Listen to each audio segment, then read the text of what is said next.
জানেন কি এই জায়গাটি কোথায়? দেখুন তো, চিনতে পারেন কি না?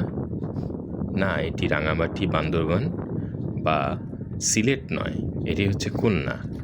বন্দরনগরী খুলনার খালিশপুর শিল্পাঞ্চল থেকে যদি আপনি ভৈরব নদীর দিক তাকিয়ে থাকেন, তবে এমন দৃশ্যই আপনার চোখে পড়বে। কি মনোরম নদী বয়ে চলেছে একটি তালে, একটি লয়ে। আর একটি বিষয় কি আপনি জানেন যে এই নদীতে ডলফিন আছে? হ্যাঁ, ঠিক শুনেছেন, এই নদীতে ডলফিন রয়েছে এবং এই ডলফিনকে আমরা লোকালি বলি শুশুক, কিন্তু এটি একটি ডলফিনের প্রজাতি এবং এরা প্রায়ই এখানে চোখে পড়ে। তো আপনি যদি ডলফিন দেখতে চান, তবে এই নদীর তীরে আপনি কিছু সময় অতিবাহিত করলেই হঠাৎ করে দেখবেন ডলফিন তার নিজস্ব গতিতে যে ডিগবাজিটা দেয় সেটা।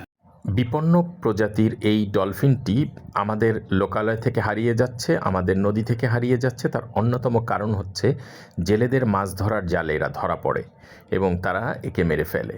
তো আমি আপনাদেরকে অনুরোধ করব, এরকম ঘটনা দেখলে এবং আপনার আশপাশের জেলেদেরকে আপনারা একটুখানি সচেতন করবেন, জেলেদেরকে জানাবেন যে এই মাছ যদি তাদের জালে আটকা পড়ে সাথে সাথে তাকে অবমুক্ত করবে, অন্যথায় আইনত দণ্ডনীয় অপরাধ। এবং আমাদের প্রকৃতির জন্য, আমাদের ঐতিহ্যের জন্য একে বাঁচিয়ে রাখুন। ধন্যবাদ।